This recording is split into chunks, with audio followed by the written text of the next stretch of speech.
Bien, mi gente, miren, nos encontramos al señor Wilfrido Cruz, que es oriundo de aquí de Río Frío, y él nos va a contar una pequeña historia. A ver, díganos, señor Wilfrido. Bueno, mire, yo le hablo de 50 años para acá, que ya tuve más uso de razón. Mis antepasados me comentaban que aquí en el pueblo de Río Frío, sobre la Federal, en ese tiempo no había ni una carretera. Todo eran caminos rurales. Ok. Caminos rurales se refiere a que eran de tierra, no había... Sí, no había pavimento ni nada. nada.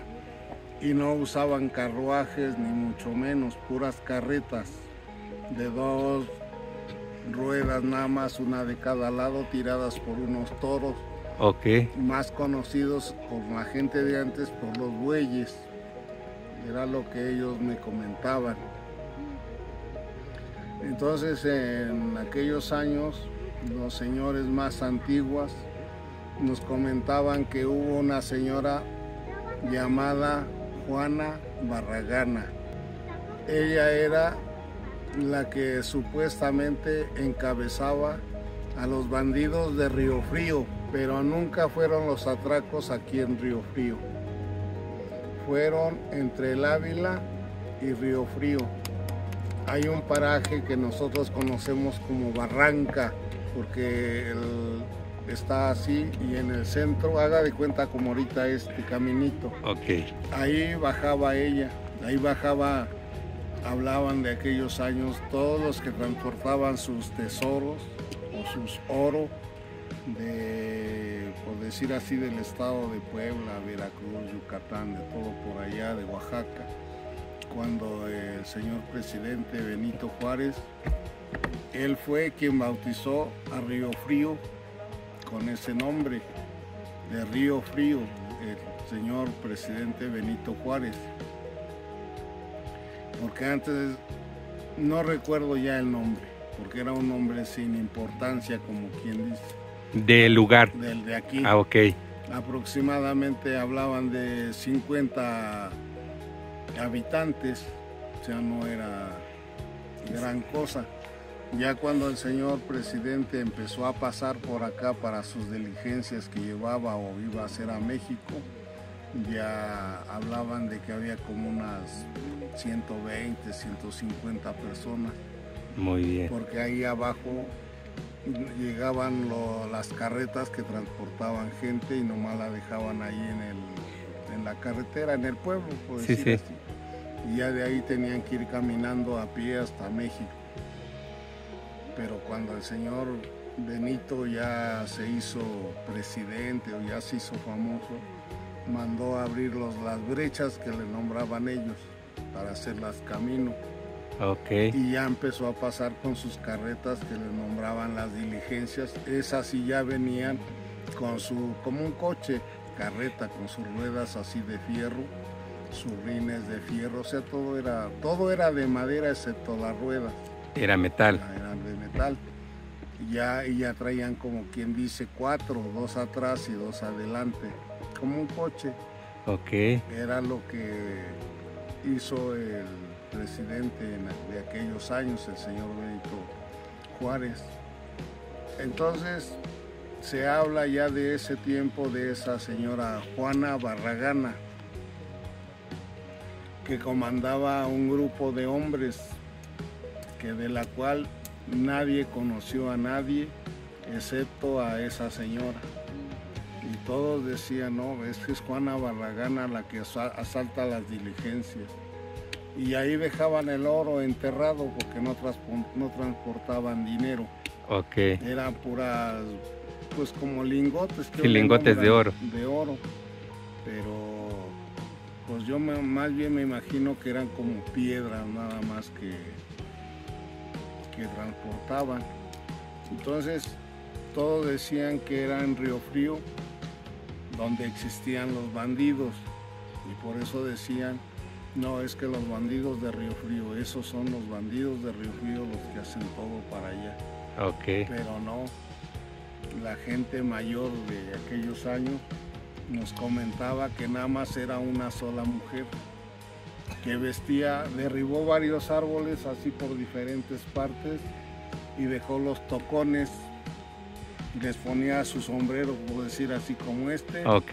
y les hacía una ranura donde les ponía un tabaco y lo tenían, o sea, se veía que lo estaban fumando. Sí, como si lo estuviera fumando. Ajá, a los tocones les ponía un gabán o cotón, como usted lo conozca, los que se embrocan aquí, que caen para acá, y ya les ponía su arma, aquí, como quien dice aquí, haga de cuenta como ahorita aquí, así, la tenían según abrazando, pero no había más gente que la mujer.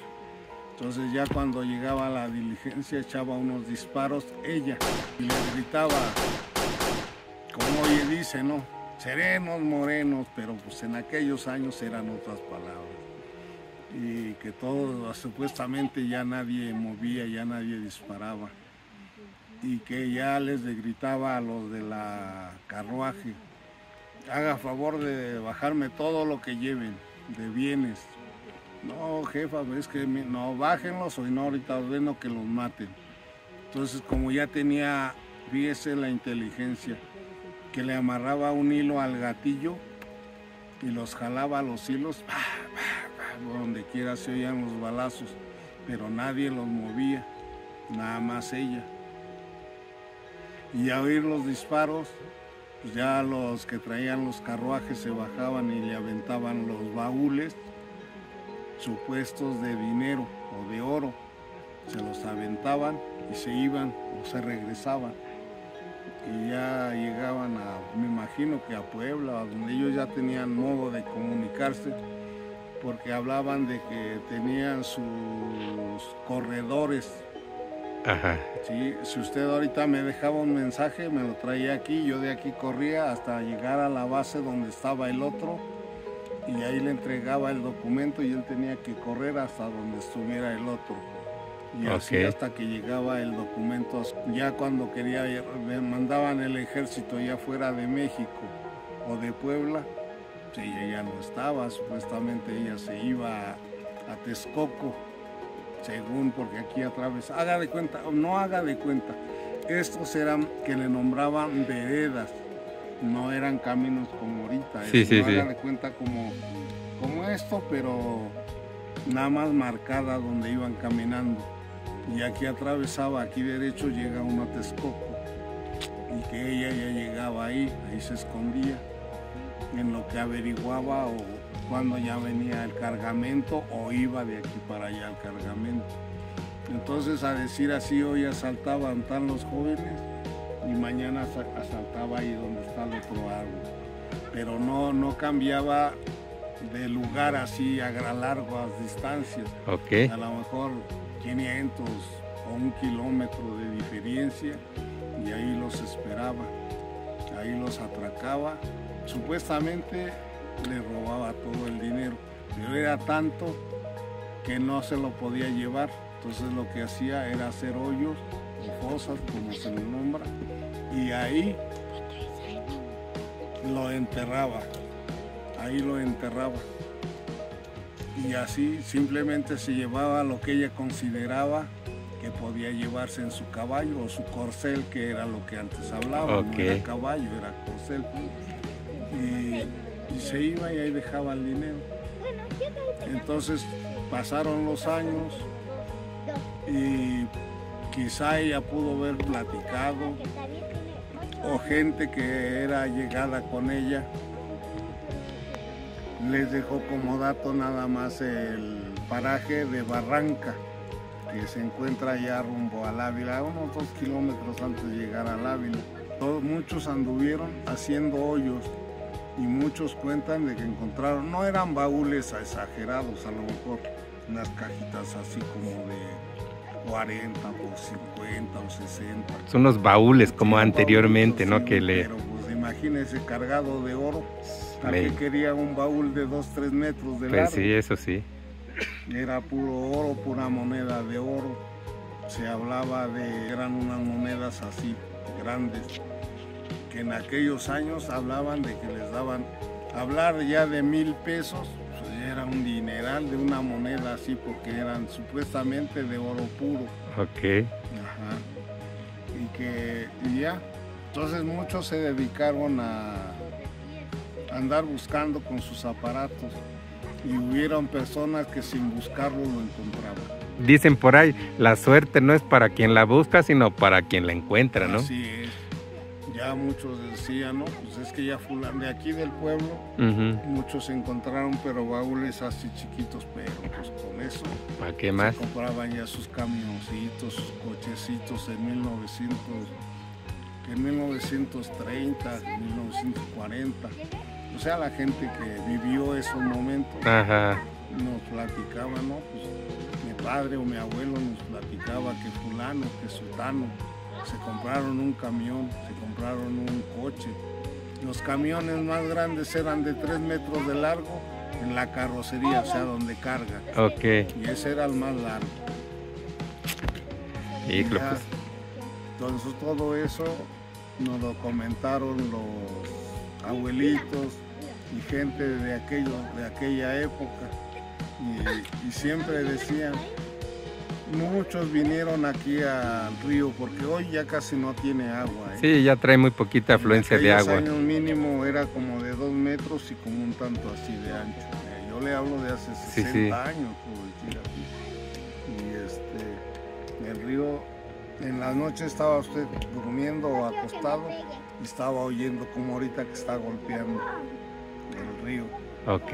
Entonces ellos nos comentaban que por diferentes lugares se desata, ya cuando esta señora supuestamente desaparece, viene gente de Hidalgo, de ahí de por Pachuca, y ellos se dedican a atracar. Ya hablaban que, por decir así, en el 65, 70, 1900, ya empezaban a decir que todavía había gente de esa Juana Barragana, más conocida como Juana Gallo. Ok. Ella dice, no, pues que su gente de esa Juana ya es la que anda robando aquí. Pero ya no robaban diligencias, ya eran carros.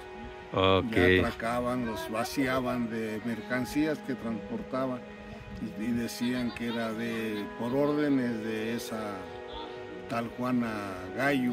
Pues como que sí le entró a uno miedo. Entonces mucha gente se fue del pueblo porque pensaban que al saber que ya tenían también su dinerito, los iban a venir a atracar, o mucha gente se fue del pueblo. ¿Señor Wilfrido? Sí, Wilfrido. Yo puedo asegurarle que esta es la verdadera historia de los bandidos de Río Frío. Juana Gallo, en realidad era ella sola la que hacía los atracos. A grandes rasgos es la historia de Río Frío. Muy bien, señor Wilfrido, pues yo le agradezco mucho, la verdad que nos vamos muy contentos con esta linda y hermosa historia, señor Wilfrido, que usted nos acaba de contar. Ojalá que otro día que volvamos a venir nos lo volvamos a encontrar para hacer un bonito recorrido aquí en este hermoso bosque, porque ya esto se está perdiendo y debemos de conservarlo. Algo que le quiera decir a las personas que quieran venir aquí a Río Frío, invítelos. Miren, yo soy Wilfrido Cruz Palma, vivo en la avenida Juárez, 61, aquí en la localidad más conocido como El Bull, el ojalatero El Bull. Les hago una invitación amplia y que no lo piensen en venir a conocer las riquezas que tenemos los mexicanos. De momento las tenemos en las manos los habitantes de Río Frío, pero yo como ciudadano de aquí del pueblo les abro las puertas y si algún día desean venir a caminar y conocer, me gusta las historias que nos comentaron nuestros antepasados y lo que se vivió en el poblado de Río Frío. Les dejo las puertas abiertas para cuando deseen visitarlos. Yo me despido y la verdad le agradezco muchísimo esa bonita historia que usted nos contó, señor Wilfrido. Gracias. Y ojalá que de algo les sirva, tanto para ustedes como con las personas que ustedes tienen roce y que se dedican a capturar todo este tipo de informaciones y que la hagan pública a nivel nacional de ser posible. Muy bien, mi gente, pues miren, nos despedimos del señor Wilfrido y vamos a seguir disfrutando un poquito más de toda esta vegetación. Ojalá que les haya gustado esta linda y hermosa historia de los bandidos de Río Frío, de Juana Gallo. Así que nos estaremos viendo en nuestra próxima aventura. Suscríbase al canal, déjenos comentarios, díganos qué tal le pareció esta historia de don Wilfrido y nos vemos en un próximo. Adiós.